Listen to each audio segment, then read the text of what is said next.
Namaskar. Welcome to this session. So, we were discussing the concept of moksha, and we considered the view of Patanjalas with regards to moksham. The liberation is not in effect of anything, as it seems to be. It seems to be that moksha is effect of moksha sadhana. With reference to Patanjalas, moksha is result of jnanam, adarshanam going away. But the fact of the reason is that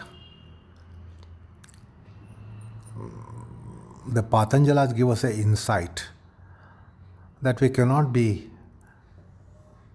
holding moksha as an effect of something, because the effects are always impermanent. So that is a philosophical hitch in holding that moksha is effect and moksha has a cause behind it. And that was cleared out by Patanjalas in mentioning that moksha is not effect of anything. But as I said, it seems to be effect of Vivekakhya.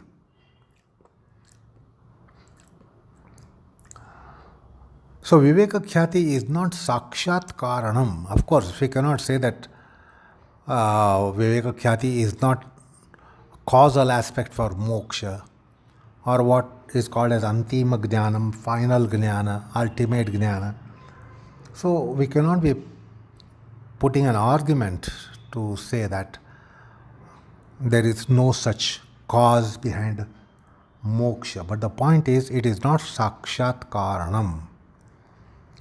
So little detailed analysis tell us that Vivekakhya is not immediately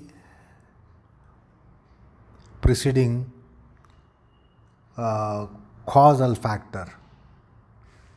And also it is to be understood that Vivekakhya is not immediately preceded by liberation, moksha, nirvana, Kaivalya. So, although it seems that Vivekakhya is cause and moksha is effect, and moksha is effect of Vivekakhya,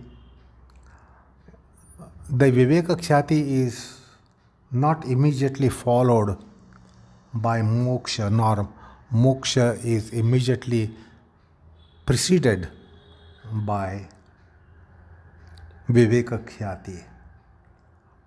So it is not avyavahita purva karanam, to put in philosophical parlance. Vivekakhya or jnanam, antim jnanam is not avyavahita purva factor.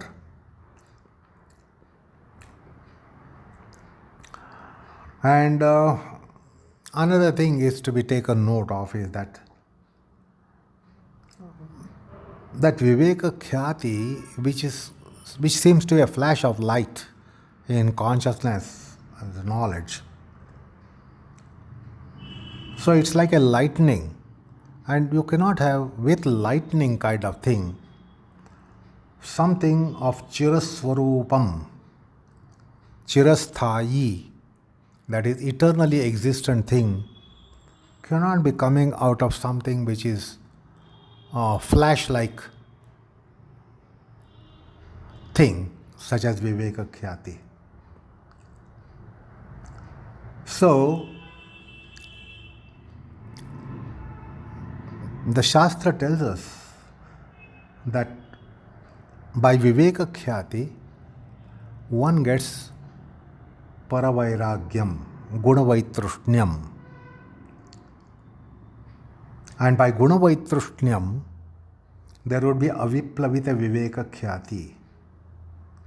And then comes sarvatha vivekakhyati. And then comes Dharmamegha Samadhi. That is ultimate asamprajnat samadhi. And then the klesha karma are set aside. Then comes rthata. And because of the rthata, there is gunaparinama krama cessation, samapti, gunaparinama krama samapti. And then apratiprasavam. And then with apratiprasavam, there is a Moksha Kaivalya occurring.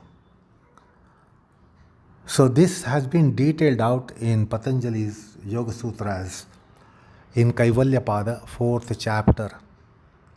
So where the whole chain of processes has been mentioned, and therefore Vivekakhyati is not immediately preceding cause for Kaivalyam or Moksha. So Vivekakhyati is not immediately preceding Kaivalya.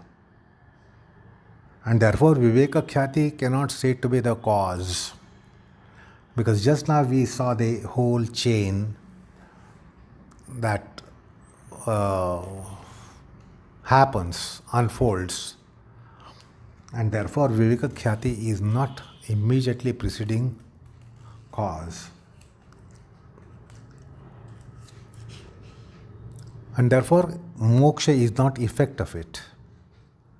Moksha is not effect of causal Vivekakhyati.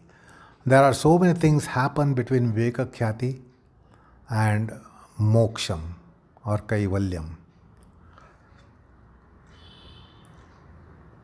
So this is the explanation that is offered by Patanjalas. And therefore it is such a thing. Kaivalya is Swarupa Pratistha. Kaivalyam is Swarupa Pratistha. That means getting established in one's own nature. That means it is already there.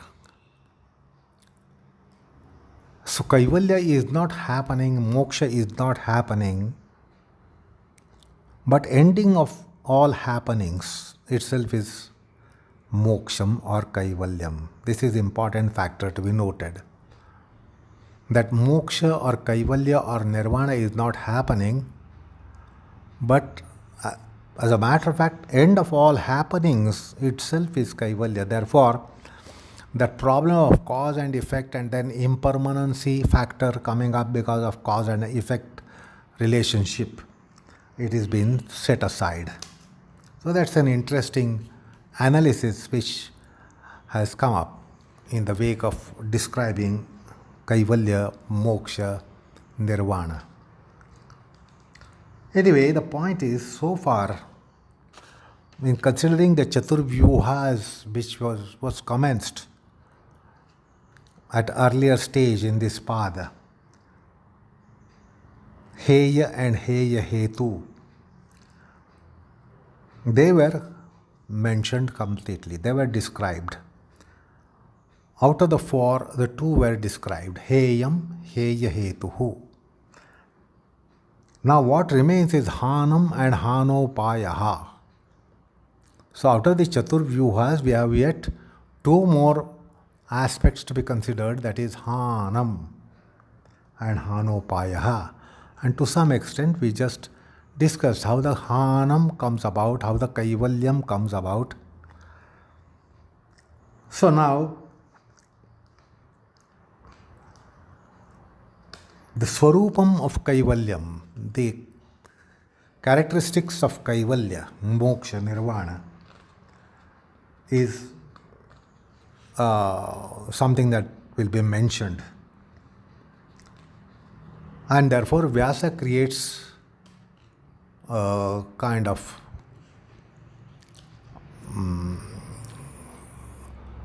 Sambandha Bhashyam, that is relating this sutra to the next sutra, a link. So Vyasa says, Heyam dukkham uktam, heya karanam cha sanyogakhya sanimittam uktam, ataha paramhanam vaktavyam. So therefore the hanam will be now commenced to describe the hanam, which is the third aspect of the Chaturvyuhas. And that's how he is enunciating the next sutra. Now, before going to that next sutra, we have to consider a very subtle, fascinating, interesting aspect about avidya.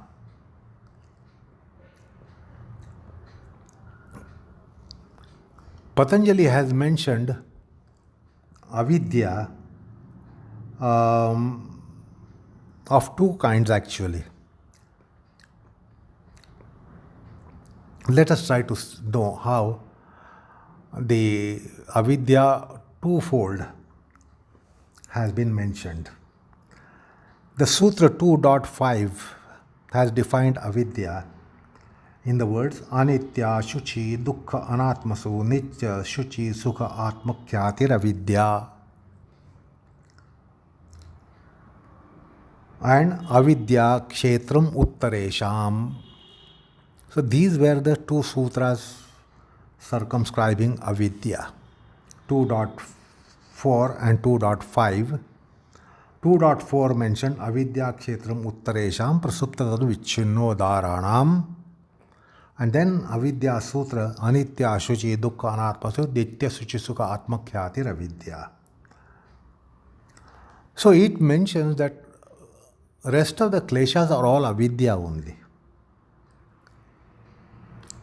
So what we see as panchaparva kleshas and wrongly construed as 5 kleshas, avidya, asmita, raga, dvesha, abhinivesha, actually it is all avidya.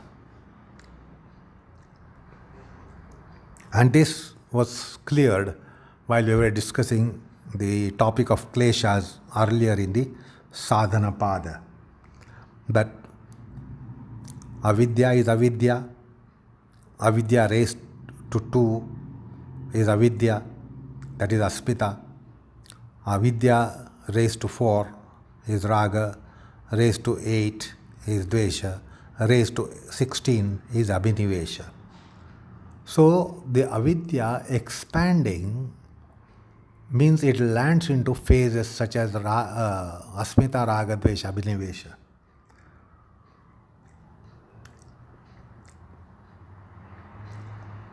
So avidya here clearly is to be seen as karanam. Karanam for what? Asmita, raga, dvesha, abhinivesha. So that's called karanasthani avidya. Avidya in causal phase, causal position. And the other one is avidya effectual. Asmita, raga, dvesha, abhinivesha are effectual avidya. So this needs to be taken note of. So karanasthaniya avidya and karyasthaniya avidya, karanatmak avidya and karyatmak avidya, that is avidya as a cause and avidya as an effect.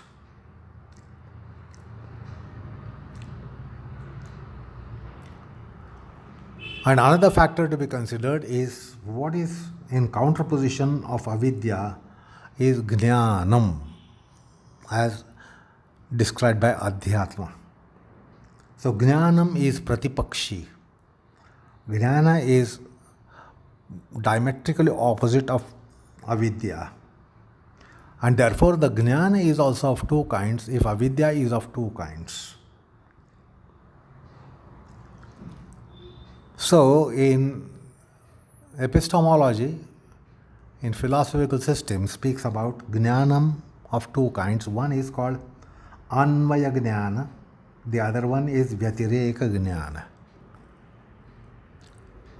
That is Jnana by concomitance, and Vyatireka means Jnana by exclusion. So, Adhyatma speaks about Anvaya Jnanam, Vyatireka Jnanam. And Anvaya Jnana is superior than Vyatireka Jnanam. Vyatireka Jnanam is inferior to Anvaya Jnanam. So, avidya is of two forms. Similarly, Adhyatma tells us about avidya of two forms. One is called Avarana Rupa Avidya, and the other one is Vikshepa Rupa Avidya.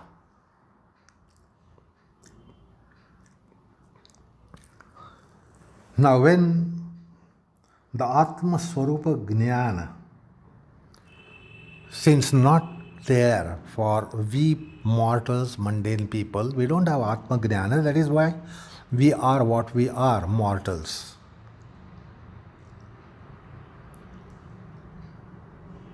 And when we don't have Atma Jnana, what we have is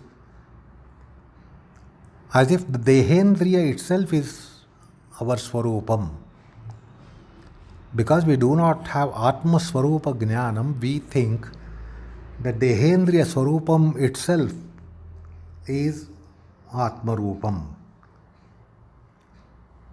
And now this is called Avarana Rupa Avidya. This is Moola Bhoot Avidya, fundamental Avidya, basic Avidya, that it is veiled. Atma Swarupa Jnanam is veiled by something which is called Avarana Rupa Avidya.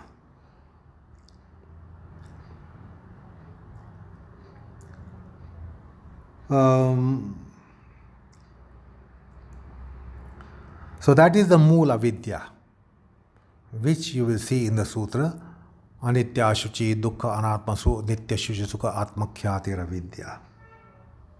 That's a fundamental and basic avidya. Therefore, anitya seems to be nitya, impermanent seems to be permanent, non-soul seems to be soul, non-self seems to be self, the body-mind complex which is non-self seems to be self itself.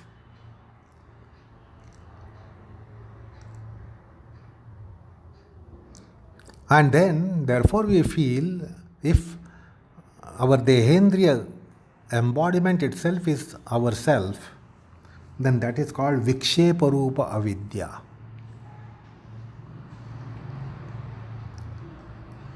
Therefore, it has to be noted here that in 2.5, the avidya is Avarana Rupa Avidya.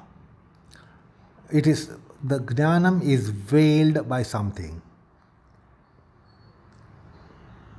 And therefore we have delusive knowledge, which is Vikshepa Rupa Avidya. Delusive knowledge that what can we consider ourselves as ourself, like body-mind complex is ourself, our psychic consciousness as ourself.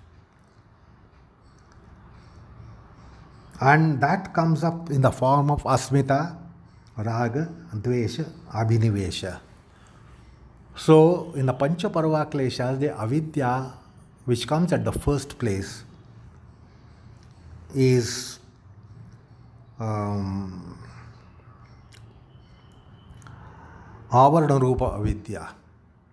And the avidya that comes in place of asmita, raga, dvesha, abhinivesha is vikshepa rupa avidya. So we have to understand avidya also in two forms. And of course, the jnanam which is in counterposition of adarshanam or ajnanam, that jnanam is also therefore direct and indirect knowledge. So there is anvaya jnanam, vyatireka jnanam. Now vyatireka jnanam about oneself comes by becoming familiar with the scriptural statements that I am not body, I am beyond, I am not mind, I am beyond, I am not breath, I am beyond, I am not prana, I am beyond. So, that neti aspect, not this aspect of Atma Jnanam that we get is Vyatireka Jnanam, indirect. We indirectly know that body, mind, breath, senses, etc. are not me. That is called Vyatireka Jnanam. And Anvaya Jnanam is intuitively mystic revelation, direct perception, what is called as aparokshanubhuti in Vedantic parlance, sakshatkara, intuitively mystic revelation of the self, which is called self-realization in Adhyatma, Paramartha. That is Anvaya Jnanam. That is direct. The rest, direct knowledge which comes intuitively and theoretically coming knowledge is called Vyatireka Jnanam. And therefore, in our spiritual pursuit, we have first Vyatireka Jnanam. That this is not me, this is not me, this is not me. And that is called Vyatireka Jnanam. But when there is Atma Sakshatkara, Swarupa Sakshatkara, then that is called Anvaya Jnanam, Samadhija Jnanam. It is only possible intuitively, mystically. It is not possible empirically, theoretically, in buddhi, in intelligence, etc. Anyway, so these were the points that we had to consider in the Sutra 2.24. And now, having seen the enunciation to 2.25 given by Vyasa, now we come to this Sutra 2.25, which is very interesting. It says, Tadabhavat sanyoga bhavaha hanam. Tadabhavat sanyoga bhavo hanam tad drushehe kaivalyam. So the third phase of Chaturvyuha commenced is hanam. What is this hanam? Tadabhavat sanyoga bhavo hanam. And what is it hanam? Tad drushehe kaivalyam. That itself is kaivalyam of drushi, drushitattvam. So this is what the sutra is mentioning. Tadabhavat. By that going away, by that having an absence. What is that? That is avidya. So in other words, the sutra can be also rendered as, for convenience only, avidya bhavat sanyoga bhavaha. By avidya going away, the sanyogam goes away. The conjunction that we discussed as heya hetu, as a cause of sorrow, goes away. And that cause of sorrow going away itself is hanam. And that hanam itself is the kaivalyam of drushi, kaivalya of chin matra, the chit tattvam. So, the aphorist tells us, avidya bhavat, by abhavam of avidya, by avidya going away, Sanyoga goes away, conjunction goes away, and have a conjunction going away, that itself is Hanam, and that Hanam itself is Kaivalyam of Drushi or Chit Tattvam or Purusha Tattvam. And therefore he says Tad Drushehe Kaivalyam. So this is what the Sutra 2.25 is telling us. So as I said, Tadabhavat is the first word in the Sutra. Tadabhavat means avidya bhava. Precisely adarshana bhavat. Because adarshanam is avidya. And when adarshanam goes away, this is what happens, which the Sutra is mentioning. Now how does it happen? By adarshanam going away, by avidya going away, samyoga goes away. The conjunction between Swaswami Shakti, Swashakti and Swami Shakti conjunction goes away. And that conjunction going away means it is Drashtru Drishya Sanyogam going away, Purusha Buddhi Samyogam going away. When that Samyogam conjunction goes away, it is Atyantika Dukkhanasham. It is absolute, unequivocal end of all sorrows of any kind. And that itself is Hanam. That going away of sorrows of any kind whatsoever is itself called Hanam. And that Hanam itself is Kaivalyam. So this is what the Sutra is telling us. So Vyasa begins to comment on it. He only expands the Sutra in his first statement. Tasya adarshanasya abhavat buddhi purusha sanyoga bhavaha atyantiko bandhanoparam ityartaha etad hanam. So he is delineating the Sutra. Tasya means tadabhavat, tasya abhavat. Tasya means adarshanasya abhavat. What happens? Buddhi Purusha Samyoga Abhavam. The conjunction between Buddhi and Purusha go away. That goes away. And then Atyantiko Bandhano Parama.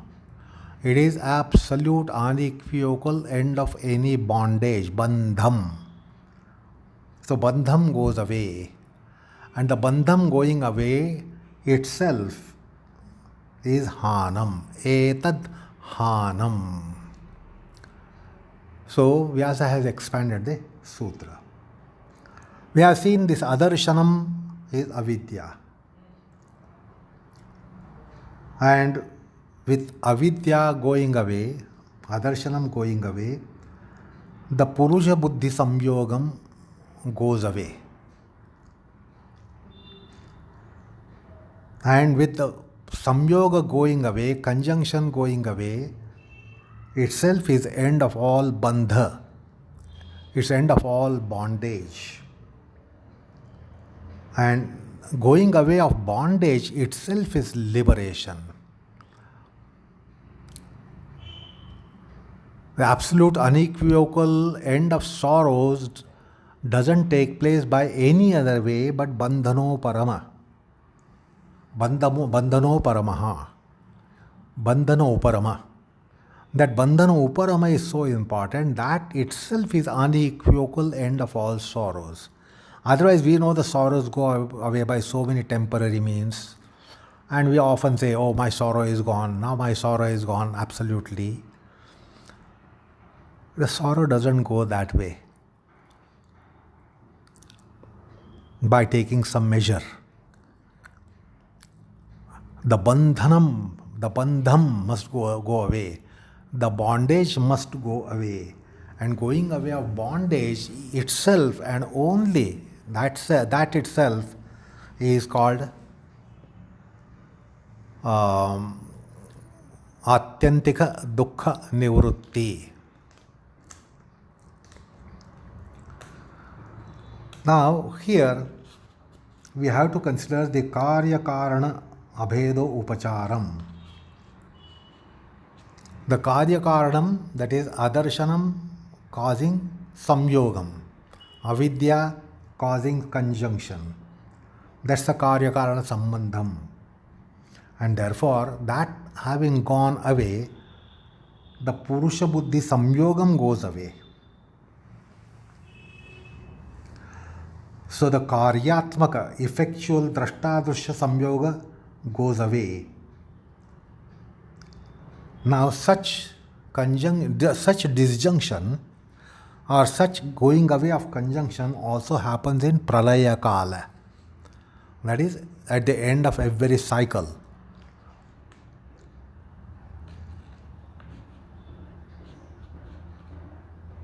But in order to set that aside, Vyasa has brought Atyantika Bandhano Parama, the expression Atyantika Bandhano Parama. The bondage also ends in pralaya, but it is not absolutely ending. It reappears with the sargotpatti. And that is why, in order to rule that out, that is not similar to that happens, or disjunction that happens for pralayam, for deluge, in order to set it right, such a concept, he says, Atyantika bandhano parama.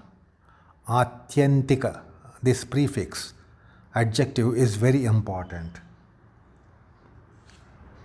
And about the rest of the sutra, rest of the part of the sutra, tad drushehe kaivalyam, which is the last part of the sutra, Vyasa tells us, tad drushehe kaivalyam purushasya amishri bhavaha punaha asamyogo gunai ityartaha. That it is amishri bhava, that again there is no mix up between gunas and purusha, sattva and purusha, and that is absolute disjunction. There won't be again conjunction happening with the gunas. That is moksha nityatvam postulated. So this is how Vyasa has given certain clarifications with regards to this sutra. That is the Kaivalyam of Druk Shakti. And that is the separation of Prakriti or Purusha from Prakriti, or it also means Prakriti from Purusha. And that is the Asamyoga, complete disjunction, complete separation. And that is why this Kaivalyam is isolation. If literally rendered, Kaivalyam is isolation.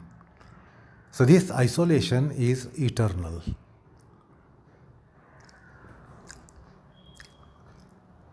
Kaivalya also means non-appearance of guna samyogam, non-appearance of guna sambandham, punara asanyogaha. So Kaivalya means that the association with buddhi in the form of pratibimba rupam, which we have discussed earlier in reflection theories. So the conjunction is of that kind, that there is pratibimba rupa samyogam. It is not physical contact of Purusha with the Prakriti, but it is of the nature of pratibimbam. So there is absence of association in the form of absence of reflections. So there are no mutual reflections, Purusha into Buddhi and Buddhi into Purusha. So this has been clarified. Because Purusha is nominal. That means it cannot be touched physically. The gunas are also nominal.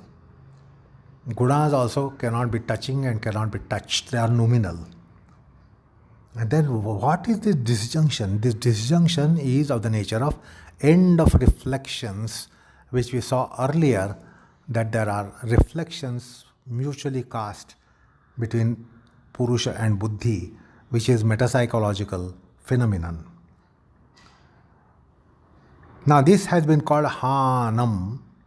Dhanam means absolute, unequivocal removal of sorrows or pain. Now why is it that it is Hanam? Dukkha karanam nivruttau dukkha uparama Hanam is the clarification given by Vyasa. Dukkha karanam nivruttau, having the dukkha karanam set aside, there is dukkha uparama, there is end of dukkham, and therefore it is Hanam. Because the dukkha karanam has gone away, therefore dukkham has gone away, and therefore this is Hanam, and therefore it is Moksham. So it is not only mentioning merely dukkha nivrutti, but dukkha karana nivrutti. This is to be noted. It is not mentioning end of sorrows, end of all sorrows, but end of cause of all sorrows.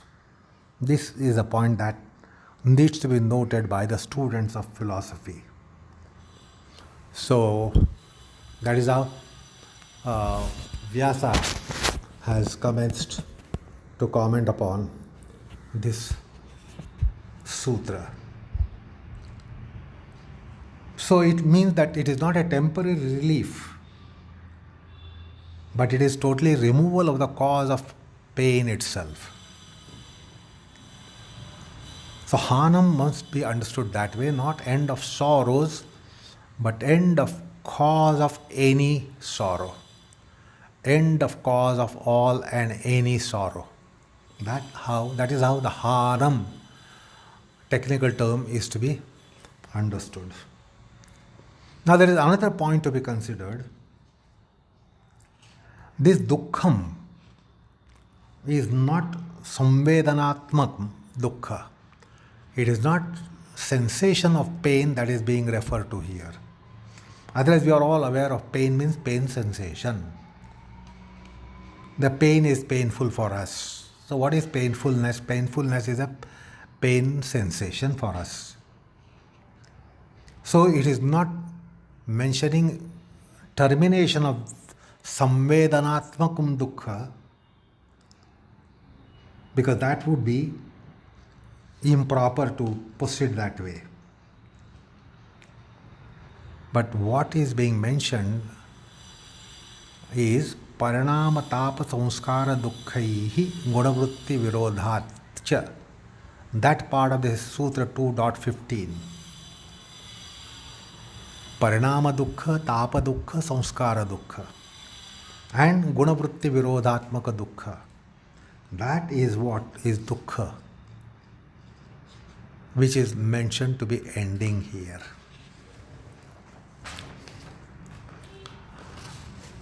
And also the bandhanam itself is dukkham. You might be having happy life, joyous life, life full of merriment, and therefore we say there is no sorrow in such life. But that is not sorrow that philosophy deals with. It is bandharupam, bandhanarupam, bandhakaranam, bondage. That bondage itself is dukkham, as mentioned here. So it is not dukkha samvedana, but it is the very bondage. Or avidya asmita ragadvesha janita karmashaya. That karmashaya now doesn't have any triggering cause, or there is nothing that raises up karmashaya. And therefore, that is what is being mentioned here. Now it can be said that even in asamprajnata samadhi there is dukkha viyogam. But that dukkha nirodham is vrittijanya. vritti nirodha janya. So it is of a limited dimension, although it is undoubtedly end of sorrow as philosophy postulates. It is vritti nirodha janya. It is dependent on vritti nirodham, and it is lasting as long as there is vritti nirodham. And therefore asamprajnata samadhi is described as Swarupe avasthanam. While in Kaivalya, it is Swarupa Pratistha. Now, the difference between Swarupe avasthanam and Swarupa Pratistha is to be understood. So, Vyasa makes this clarification in his comment. Tada Swarupa Pratistha Purusha iti uktam. The Purusha is established in Swarupam. The Purusha is established in his own, in its essential nature, quintessential nature. To be established is one thing, and to abide in one's own state is another thing. So in Asamprajnata Samadhi, it will only abidance. The self will abide in its essential form, while in Kaivalyam, it is established in essential nature. So that clarification has come in the course of commentary of Vyasa. So we will be proceeding to consider this topic which has come in the wake of this sutra, but enough for the time being. We will proceed on this in our next session. So, namaskar all of you.